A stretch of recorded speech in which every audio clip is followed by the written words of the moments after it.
नमस्कार सर। सत साहिब। क्या शुभ नाम है जी आपका? मेरा नाम सुधीर दास। सुधीर दास जी, कहाँ से आए हैं आप? मैं ग्राम झिंदुआ, तहसील बर्थना, जिला इटावा, उत्तर प्रदेश का रहने वाला हूँ। सर, परम संत सतगुरु रामपाल जी महाराज की शरण में आने से पहले आप कौन सी भक्ति करते थे? परम संत रामपाल जी महाराज की शरण में आने से पहले मैं श्रीमद् भागवत कथा किया करता था, और उस कथा को करके हम अपने आप को बहुत बड़ा विद्वान समझते थे और बहुत ही ये सोचा करते थे कि मैं जो कर रहा हूँ, हरि की भक्ति भी हो रही है और पेट का धंधा भी हो रहा है। लेकिन संत रामपाल जी महाराज की शरण में आने के बाद ये पता चला था कि मैं तो बहुत ही पाप इकट्ठा कर रहा हूँ। तो फिर सर आप परम संत सतगुरु रामपाल जी महाराज की शरण में कैसे आए? संत रामपाल जी की शरण में आने से पहले मैं कथा भागवत जो करता था, तो ये एक बड़ी लंबी कहानी है, बड़ी रोचक कथा। मैं कथा भागवत करने के उद्देश्य से बम्बई में गया हुआ था। तो ट्रेन में मैं चल रहा था, वहाँ पर मुझे ये पुस्तक भक्ति सौदागर को संदेश मिली। हमारी दो बहनें थीं जो उस ट्रेन में जो पुस्तक बांट रही थीं।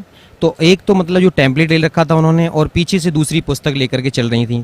तो टेम्पलेट पर मैंने देखा है कि कौन ब्रह्मा का पिता है, कौन विष्णु की माता, शंकर का दादा कौन है। इस तरीके के जो सवाल मेरे दिमाग में कभी उठे भी नहीं थे। ऐसे सवाल देख करके मैं तो बड़ा हैरान रह गया। और जब मैंने पूछा, मैंने कि भाई ये पुस्तक कहाँ मिलेगी, तो उन्होंने इशारा किया कि वो पीछे हमारी बहन जी आ रही हैं, वो आपको ये पुस्तक देंगी। तो मैंने वो पुस्तक ले ली। पुस्तक को जैसे ही संयोग से मैंने खोला तो उस पर ये संसार रूपी उल्टा वृक्ष का चित्र जो छपा हुआ था, उस चित्र को देख करके मैंने देखा उस पर जड़ पर पूर्ण ब्रह्म परमेश्वर कबीर साहब की तस्वीर लगी हुई थी। तो मैं चूंकि अपने आप को बहुत बड़ा विद्वान मानता था, और मैंने उसको देख करके मैंने हंसना शुरू किया। मैंने कहा ये देखो, कबीर को परमेश्वर बता दिया पूर्ण ब्रह्म, और ये ब्रह्मा विष्णु महेश को तो डालियां बता रखा है इसमें। तो वो हमारी बहन जो पुस्तक लेकर के चल रही थी, तो उन्होंने कहा कि आप क्या जानते हो कबीर साहब के बारे में? मैंने कि मैं सब कुछ जानता हूँ, ये तो एक जुलाहा थे और लहर तारा तालाब के किनारे नीरू और नीमा को पड़े हुए मिली थे, ये तो किसी विधवा ब्राह्मणी के पैदा हुए थे। तो वो कहने लगी कि आप मूर्ख हो। मैं उस समय, जैसे आज ये पैंट शर्ट पहन रखे हैं मैंने, उस समय तो मैं कुर्ता और धोती में रहता था, क्योंकि मैं अपने आप को बहुत बड़ा वक्ता मानता था। मैंने कहा कि मैं तो सब कुछ जानता हूँ, आप ऐसे कहते हो, मैं तो कथावाचक हूँ। वो हमारी बहन बोले कि आप कुछ नहीं जानते हो, आप मूर्ख हो। इस शब्द को सुनकर के मैंने अपने आप को वहाँ उस भरी ट्रेन में बड़ा अपमानित महसूस किया। मैंने सोचा, मैंने चलो ज़्यादा बात को नहीं बढ़ाऊंगा। मैंने कहा बहन जी आपकी पुस्तक कितने की है? कि बोले 10 रुपये की। मैंने वो पुस्तक ले ली और पुस्तक को पढ़ना शुरू किया। तो जहाँ मैं जा रहा था, थोड़ी ही पुस्तक पढ़ पाई, तब तक मैं वहाँ पहुँच गया, और उस घर में जहाँ मेरा प्रोग्राम था वहाँ पहुँच गया मैं। फिर उसको मैंने स्टेप बाय स्टेप जब पढ़ना शुरू किया, तो कभी तो मन में आता, बोले कितना घटिया लिखा है इसमें, तो गलत लिखा है, ऐसा नहीं है, वैसा नहीं है। बड़े दिमाग में उल्टे सीधे प्रश्न आ रहे थे। लेकिन फिर जैसे जैसे पढ़ते गए तो बर्दाश्त जब नहीं हुआ, एक जगह जाकर के मुझे रुक जाना पड़ा। उसमें लिखा था कि द्रौपदी का चीर कृष्ण ने नहीं बढ़ाया था, वो पूर्ण ब्रह्म परमेश्वर कबीर साहब ने बढ़ाया था। तो चूंकि मैंने तो यही पढ़ रखा था जो शास्त्रों में लिखा था कि कृष्ण भगवान ने चीर बढ़ाया है, तो मैं इस चीज़ को देख करके बड़ा हैरान हो गया। और मैंने सतलोक आश्रम बरवाला के लिए उस पुस्तक पर लिखे हुए फ़ोन नंबर तुरंत डायल कर दिए। और यहाँ पर जो हमारे कोई भगत जी ने फ़ोन उठाए, उन्होंने कहा, मैंने उनसे पूछा, मैंने कि आपके यहाँ से ये पुस्तक छपी हुई है भक्ति सौदागर को संदेश? बोले हाँ जी छपी हुई है। तो आपने उसमें पृष्ठ संख्या इतने पर ये कैसे लिख दिया है कि ये कृष्ण ने चीर नहीं बढ़ाया? तो वो कहने लगे कि भगत जी बिल्कुल सही है, आप पहले पूरी पुस्तक पढ़ो, ज्ञान समझो, और जो भी शंकाएं हो आप यहाँ आ जाइए और मैं आपकी सारी शंकाएं समाधान कर दूंगा। मैंने कहा आप कुछ नहीं है, इस तरीके से तो आपने गलत बोल रखा है, ऐसा नहीं है, कहीं कोई प्रमाण नहीं है। बोले कि सब कुछ प्रमाण सहित मिल जाएगा, आप यहाँ आओ। तो मैंने फिर उस पुस्तक को फिर पढ़ना शुरू किया, क्योंकि मैं एकादशी व्रत भी रहता था। और जैसे इस गीता प्रेस गोरखपुर से प्रकाशित एक पुस्तक चलती है, वहाँ से जो एकादशी महात्म के नाम से, तो वो पुस्तक मैंने पढ़ी। उस पुस्तक में मैंने ये पढ़ रखा था कि एकादशी का व्रत एक तरफ और दुनिया के सारे व्रत एक तरफ, यानी कि सबसे बड़ा व्रत होता है। और राजा अम्बरीश की कथा सुनाया करता था जब मैं मंच पर बैठ करके, तो उसमें जो दुर्वासा ऋषि जैसे ऋषि के छक्के छुड़ा दिए थे उन्होंने, तो वो भी एकादशी का व्रत ही रखते थे, ऐसा उसमें लिखा हुआ था। तो मैं ये मानता था कि ये व्रत सबसे सर्वश्रेष्ठ है। लेकिन जब ये पुस्तक पढ़ी भक्ति सौदागर को संदेश, उसमें ये पता चला कि ये व्रत रखना तो ये मना किया हुआ गीता में, फिर तो ये शास्त्र विधि को ताक करके मनमाना आचरण हो गया। अब मेरी समझ में ये आने लगा कि वास्तव में सच्चाई तो कुछ है, लेकिन चूंकि मैं अपने आप को बहुत बड़ा विद्वान मानता था, इसलिए सेट नहीं कर पा रहा था अपने आप को। अब मैं बहुत दुखी हो गया। इतना दुखी उस संयोग से उस समय एकादशी ही थी। उस दिन मैंने व्रत कर रखा था और अपनी जो भी दैनिक पूजा पाठ कर रखी थी जो थी वो करने के बाद में भोजन भी नहीं किया था, जल भी ग्रहण नहीं किया था। अब मैं बड़ा हैरान था, इतना दुखी मैं अपने आप को ये सर्टिफाई नहीं कर पा रहा था कि ये जो पुस्तक में लिखा हुआ ये सत्य है या जो मैंने अभी तक पढ़ा वो सत्य है।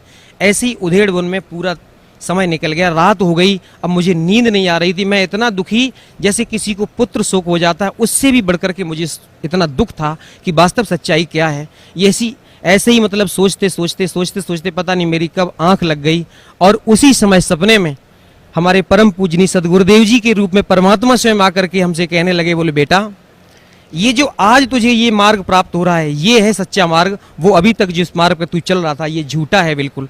इसको देखने के बाद में मैंने एकदम से मेरी आंख खुल गई, देखा उस समय सुबह के 4 साढ़े 4 बजे का समय था।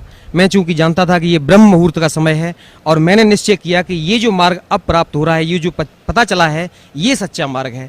तो मैंने एकदम से अपने आप को सेट किया, मैंने कि अब चाहे कुछ भी हो जाए मैं अब सतलोक आश्रम बरवाला जाऊंगा। अब जैसे ही मेरा वहाँ से कार्यक्रम समाप्त हुआ, मैं जब वापस आया यहाँ अपने इटावा में, मेरे पिताजी चूँकि शंकर जी की साधना किया करते थे, मैंने उनको बताया, मैंने कि पिताजी आप ये साधना करते हो ये गलत साधना है। और मैंने हजारों बार गीता पढ़ डाली थी। जब गीता अध्याय 7 श्लोक नंबर 12 से लेकर के 15 तक पढ़ता था, उसमें लिखा हुआ है कि जो ब्रह्मा विष्णु महेश की साधना करने वालों को राक्षस स्वभाव के धारण किए हुए मनुष्यों में नीच कहा गया है। और लास्ट में लिखा हुआ कि मेरी भी साधना नहीं करते। तो यहाँ पर मेरी बुद्धि चकराया करती थी कि ऐसा क्यों लिखा है, सारा समाज तो कृष्ण भगवान की पूजा करता है और कृष्ण भगवान ही गीता का ज्ञान दे रहे हैं और यहाँ पर लिखा हुआ कि मेरी साधना नहीं करते। और फिर जब गीता अध्याय 4 के श्लोक नंबर 34 में जब पहुंचता, उसमें लिखा हुआ कि उस ज्ञान को तू किसी तत्वदर्शी संत के पास जाकर के समझ। तो यहाँ मैं सोचा करता था कि वो तत्वदर्शी संत कौन होगा, कैसा होगा। मैं सत्य बता रहा हूँ भगत जी कि जब मैं कहीं मंच पर बैठ करके कथा कर रहा होता और मेरे सामने से कोई कथा सुनने के वाला कोई भी संत या महात्मा आया करता, तो मैं ये देखा करता था, मेरे दिमाग में एकदम से आती कि कहीं ये वो तत्वदर्शी संत तो नहीं है जो गीता जी का ज्ञान दे रहे हैं। ऐसे मतलब जो बताया कि उस ज्ञान को जाकर के, परमात्मा ज्ञान को उनसे जाकर के समझो। लेकिन पढ़ते रहते थे, समझ में कुछ नहीं आता था। कृष्ण भगवान को अपना इष्ट मानते थे।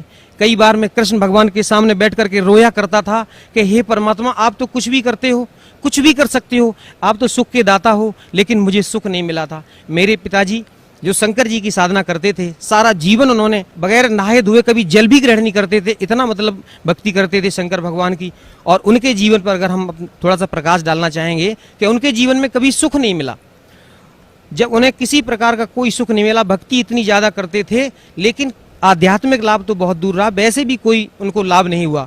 भरी जवानी में उनकी आंखें खराब हो गईं, इतने दुखी रहते थे, साधना करते थे, फिर भी आगे चल करके धीरे धीरे, हम 2 भाई थे, हमसे बड़े भाई जो थे वो भी हमारे भाई और भाभी दोनों लोग चल बसे। उनके जीवन में इतना कष्ट आया, इतना कष्ट मिला उन्हें, कभी कोई सुख नहीं मिला, क्योंकि इतना उनको दुख मिला और भक्ति फिर भी चलती रही। मेरी माताजी भी शेरावाली की भक्ति करते थे और हम भी बचपन से ही पता नहीं कैसे अपने को सेट किए हुए थे। कृष्ण भगवान को, विष्णु भगवान को, शंकर जी की जैसी साधना हमारे घर में चल रही थी, हम भी उसी साधना को कर रहे थे। लेकिन उस साधना से ना तो मुझे कोई लाभ हुआ, ना हमारे परिवार वालों को, उल्टा कष्ट पर कष्ट ही आते रहे। और हम प्रार्थना किया करते थे कि मालिक मुझे सुख दे। जब मैं कथा भागवत करने लगा तो मैंने ये सोचा कि मेरे ऊपर अब कृष्ण भगवान ने बड़ी दया की है, क्योंकि अब तो ये हमारा धंधा भी चलने लगा था, पैसा भी मिलता था, इज्जत सम्मान सब कुछ मिलने लगा।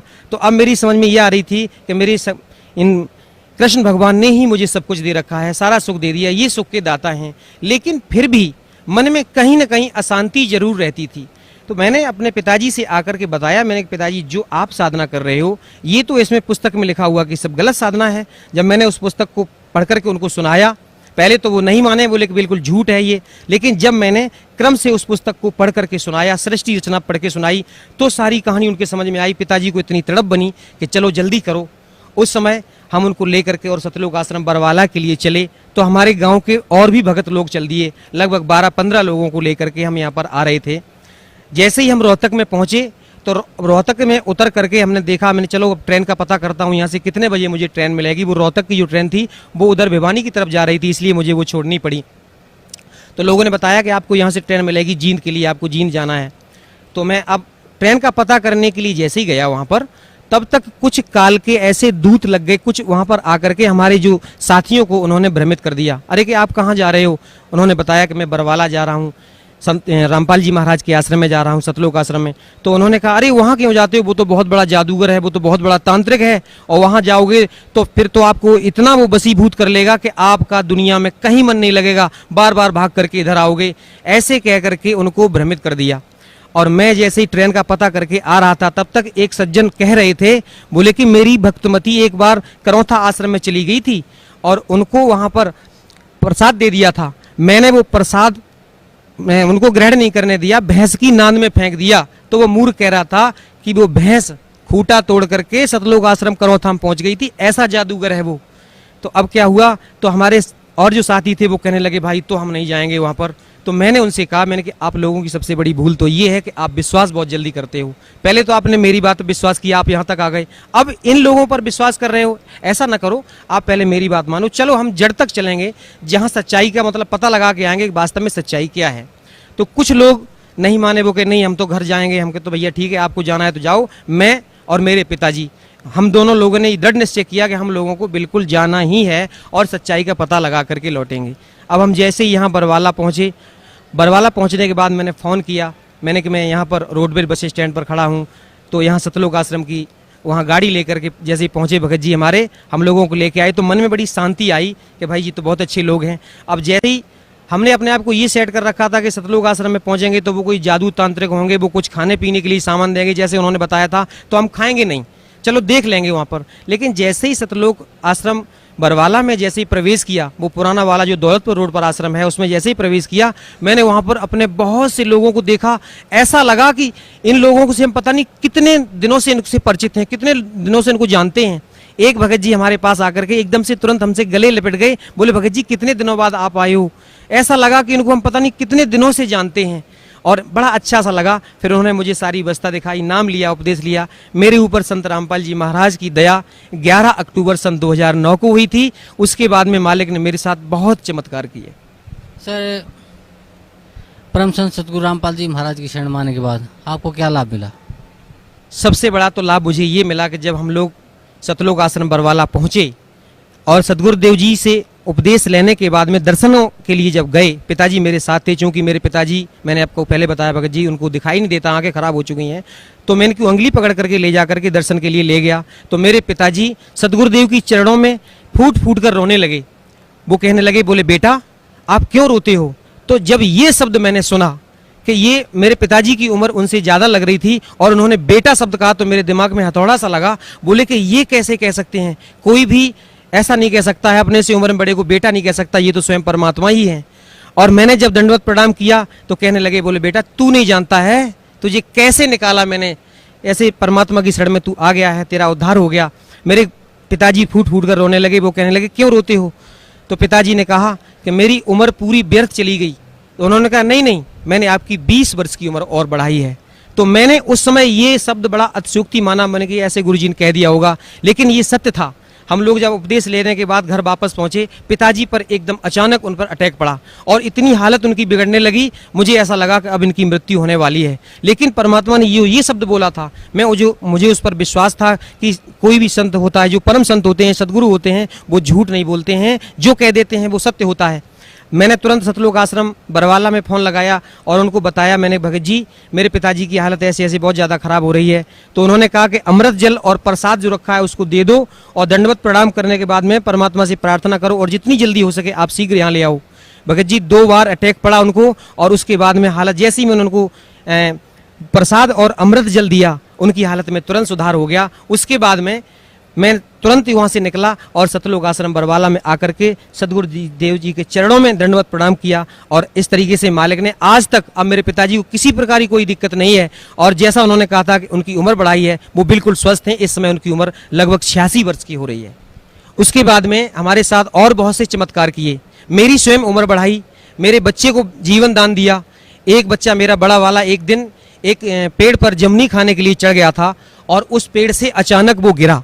जहाँ पर गिरा था वहाँ पर चारा खिलाने के लिए, बैलों को चारा खिलाने के लिए ये नांद जो बना रखी होती है, उसके और बीच में एक खूंटा गड़ा हुआ था, उनके दोनों के बीच में गिरा। अगर मान लीजिए सिर उसकी उसमें लगता पक्की चट्टान सी थी, तो सिर फट जाता तो उसकी मृत्यु हो जाती। अगर खूंटे के ऊपर गिरता कहीं भी मतलब पेट में या कहीं घुस जाता तो उसकी मृत्यु हो जाती। उस दिन उसका मृत्यु योग था, लेकिन मालिक ने इतनी दया की कि उस नांद और खूंटे के बीच में वो गिरा, थोड़ा सा हाथ में चोट लगी, जो मालिक की दया से वो अब बिल्कुल सही है, ऐसे उसकी जान बचाई। और एक दिन छोटा बेटा मेरा यहाँ सतलोक आश्रम बरवाला में आया हुआ था मेरी माताजी के साथ में, और यहाँ से जब जो लोग वापस जा रहे थे, चूंकि इटावा रेलवे स्टेशन पर इनको उतरना था, लेकिन माताजी तो उतर गई, वो छोटा बच्चा उतर नहीं पाया और ट्रेन चल पड़ी। ट्रेन चल पड़ी तो माताजी एकदम दहाड़े मार मार के रोने लगी कि मेरा बच्चा चला गया, मेरा बच्चा चला गया। हमारे और भी गुरु भाई हमारी माताजी के साथ में थे, उन्होंने मेरे पास फ़ोन किया, बोले भगत जी आपका छोटा बेटा ट्रेन से नहीं उतर पाया है और माताजी इस तरीके से बहुत ज़्यादा रो रही हैं। तो मैंने उनसे कहा कि माताजी से आप कहो कि वो चुपचाप घर जाएं, वो परमात्मा का बच्चा है, वो मेरा बच्चा नहीं है, मालिक अपने आप दया करेंगे, वो बच्चा अपने आप घर आ जाएगा, आप चिंता ना करो। चूंकि मैं घर पे था तो ये फ़ोन पर वार्ता हो रही थी, हमारे पड़ोसी और लोग सुन रहे थे, तो वो उनको पता चला वो क्या हो गया है।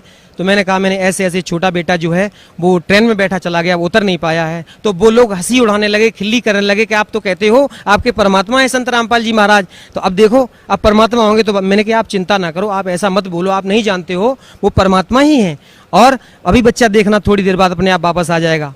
और मैं इस विश्वास के साथ, मैं तो बिल्कुल दृढ़ हो गया था, मैंने कि कुछ नहीं होगा, वो अपने आप परमात्मा दया करेंगे, और मैं चाह करके भी कुछ नहीं कर सकता था। लेकिन कुछ लोग कहने लगे अरे आप जाकर के आगे देखो, अगली स्टेशन पर शायद उतर जाए। मैंने कि मुझे कोई टेंशन नहीं है।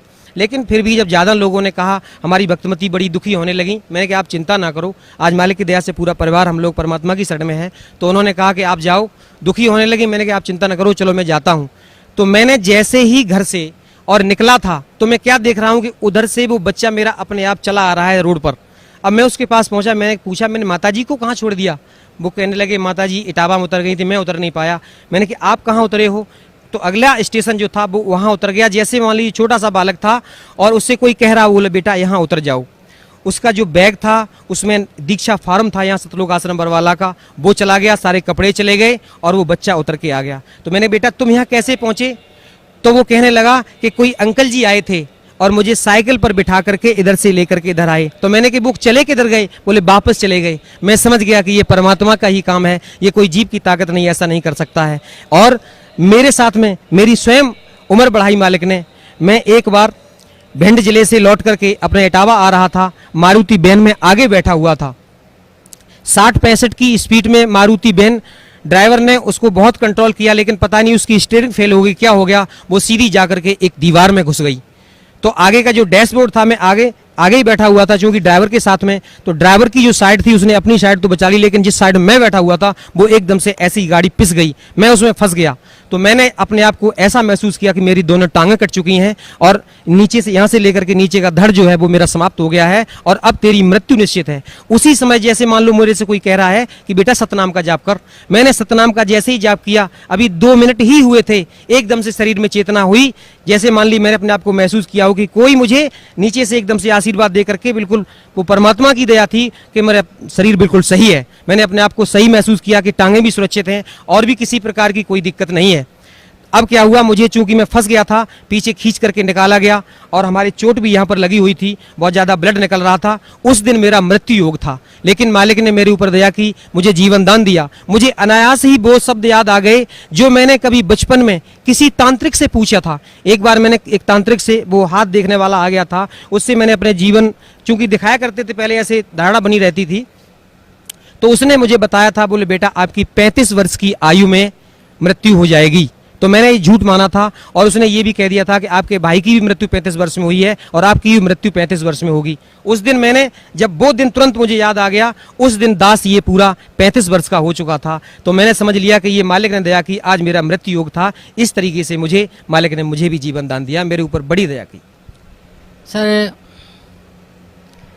परम संत सतगुरु रामपाल जी महाराज से नाम उपदेश लेने के बाद आपको बहुत से लाभ मिले, आपको जीवन दान भी मिला, आपके बच्चों को जीवन दान मिला, आपके पिताजी को भी जीवन दान मिला। तो सर, भक्त समाज को आप क्या संदेश देना चाहते हैं? सबसे पहले तो मैं साधना चैनल वालों का बहुत धन्यवाद करना चाहूँगा कि उन्होंने सच्चाई हम लोगों तक पहुँचाई। हम लोगों को पता ही नहीं था कि वास्तव में सच्चाई क्या होती है। और साधना चैनल वालों का मैं बहुत ही आभारी हूं और खास तौर से मैं अपनी बहन नेहा शर्मा का धन्यवाद करना चाहूंगा कि जिस तरीके से उन्होंने हम लोगों के सामने उस कार्यक्रम को जो पेश किया है उससे लोगों को बहुत अच्छी तरीके से समझ में आ रहा है। और साधना चैनल वालों का इतना धन्यवाद करना चाहूंगा कि उन्होंने सच्चाई को हम लोगों तक पहुंचाया और मीडिया का काम भी यही है कि सच्चाई को सामने पहुंचाए।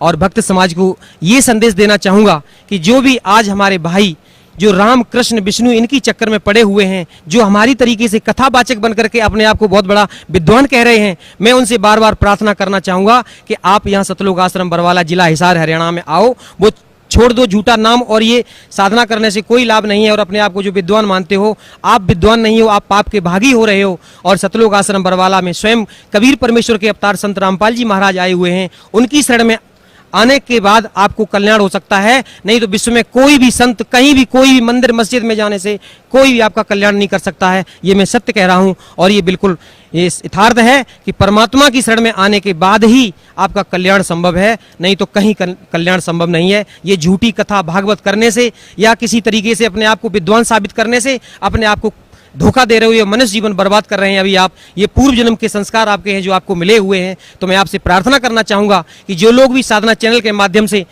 हमारी इस बात को सुन रहे हैं, मैं सबसे ये संदेश पहुंचाना चाहूंगा कि बहुत जल्दी शीघ्र अति शीघ्र बिना किसी पल को गंवाए हुए सतलोक आश्रम बरवाला जिला हिसार हरियाणा में आइए और सतगुरुदेव रामपाल जी महाराज से नाम दीक्षा लीजिए और अपना कल्याण करवाइए। सत साई जी धन्यवाद आपका बहुत। क्या शुभ नाम है जी आप जी का? भारत दास। भारत दास जी कहाँ से आए हैं आप? विकास कुंज लोनी गाजियाबाद यूपी।